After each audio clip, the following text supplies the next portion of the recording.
The calls of primitive horns echoed through the forest as the Stormtrooper charged through the underbrush, scanning the woods to either side for any sign of hostiles. He didn't look too hard.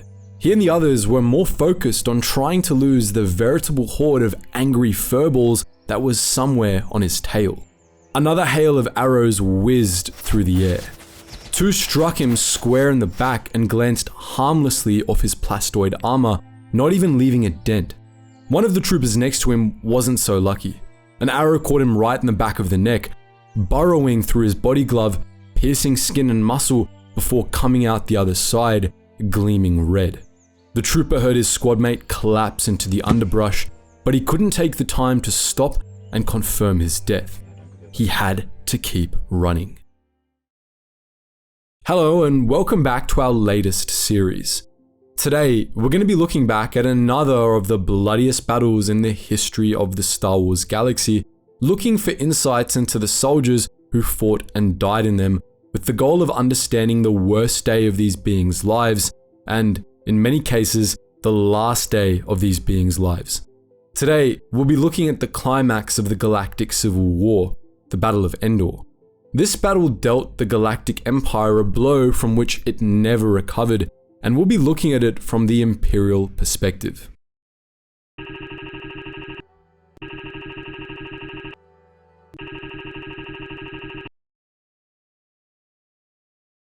In 4 ABY, at the heights of the Galactic Civil War, the Alliance to restore the Republic was in a desperate place. It had been driven from its bases on Yavin 4 and Hoth, suffering severe losses in both cases, and Alliance leadership had been forced to relocate the Rebel fleet, which wandered the fringes of the galaxy, avoiding Imperial task forces sent to hunt it down. The Empire had come down hard on the rebellion, and in the grand scheme of things, it was winning the war. Things only seemed to get worse when the Alliance's allies in the Bothan Spynet reported that the Empire had begun construction on a second Death Star, which was slowly taking shape above the forest moon of the gas giant Endor. This second Death Star was designed without the weaknesses the rebels had exploited to destroy the first Death Star, and if completed, it would be all but unstoppable and the rebellion would be utterly crushed. But Alliance leadership saw a ray of hope in this bleak news. The second Death Star was still incomplete and could theoretically be destroyed before it became fully operational. On top of that, the Emperor was scheduled to make a visit to the in-progress Death Star, and this provided the Alliance with the invaluable opportunity to not just destroy the second Death Star, but to eliminate the Empire itself. Rebel leadership jumped at the chance, and the Rebel fleet began massing at Salust in preparation for the offensive. Unbeknownst to Alliance leadership, however, Endor was a trap. The Emperor had allowed reports of the Death Star's existence and his visit to it to leak out so that the rebels would start a battle they couldn't win. The Death Star's superlaser was fully operational, contrary to the Bothan's reports, and the Emperor planned to use it and the might of the Imperial Navy to wipe out the rebel fleet once and for all. On the Sanctuary Moon's surface, he had deployed several elite Stormtrooper legions, together known as Tempest Force, to waylay any rebel commandos that landed there. At first, the rebel assault proceeded exactly as the Emperor intended. While the fleets massed above Endor and Salust, the Alliance dispatched a commando team led by Generals Solo and Tantor to the surface of Endor's forest moon, where they were charged with destroying a shield generator that protected the Death Star. On the Sanctuary Moon, after a series of skirmishes with a number of Imperial scout troopers, the rebels allied with the native Ewoks of Bright Tree Village, who led them to the entrance of the generator bunker and provided a distraction which allowed the rebels to get inside and wire the bunker up with explosives. However, before they could detonate their charges, the rebel strike team was captured by Tempest Force, which had been lying in wait for the rebels to make their move. Meanwhile, the rebel fleet arrived in orbit above the forest moon, only to discover that the shield was still up. As the fleet maneuvered to avoid hitting the shield, they fled right into the arms of Death Squadron, the Imperial Navy task force that had been assembled to wipe them out.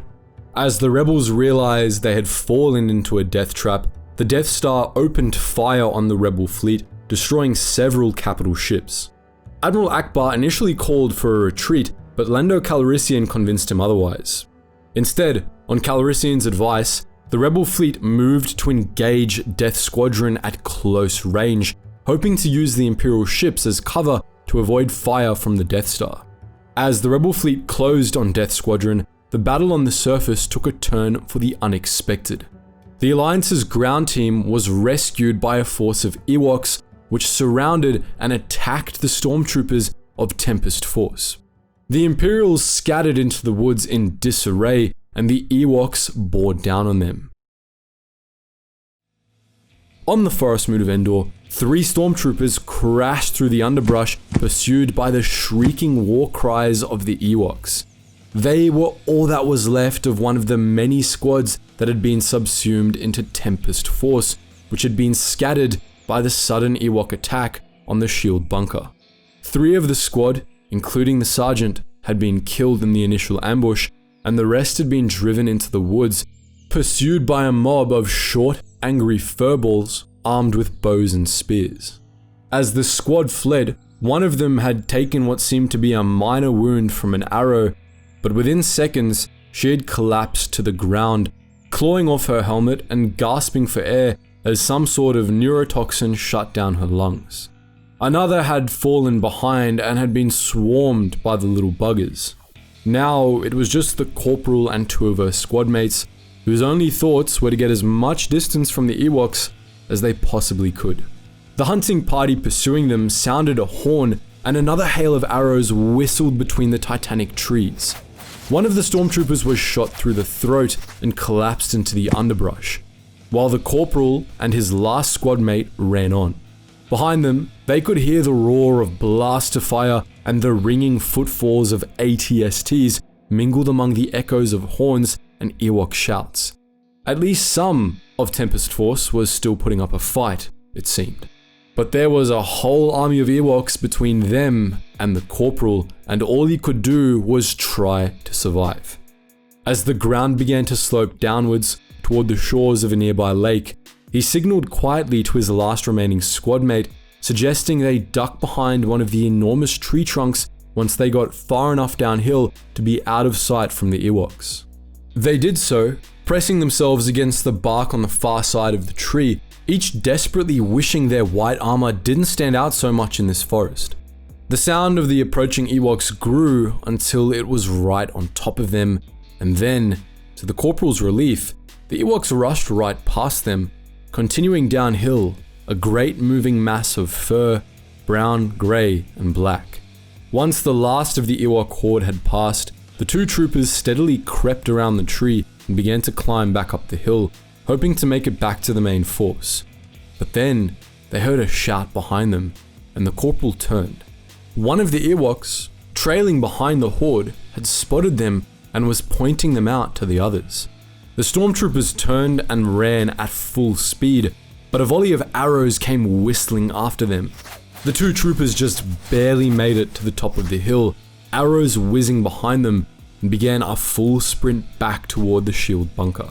On the corporal's right, the other trooper suddenly fell forward with a cry, crashing through a mat of leaves and sticks to a shallow pit. At his own peril, the corporal paused for a minute to try retrieve him, only to recoil at the sight of sharpened sticks, red with blood, stabbing up through the gaps in his armor, pinning him in place. The trooper was screaming as he slowly bled out, but there was no time to free him. The shouts and war horns of the Ewoks were now very close at hand, and the corporal had to stand and run.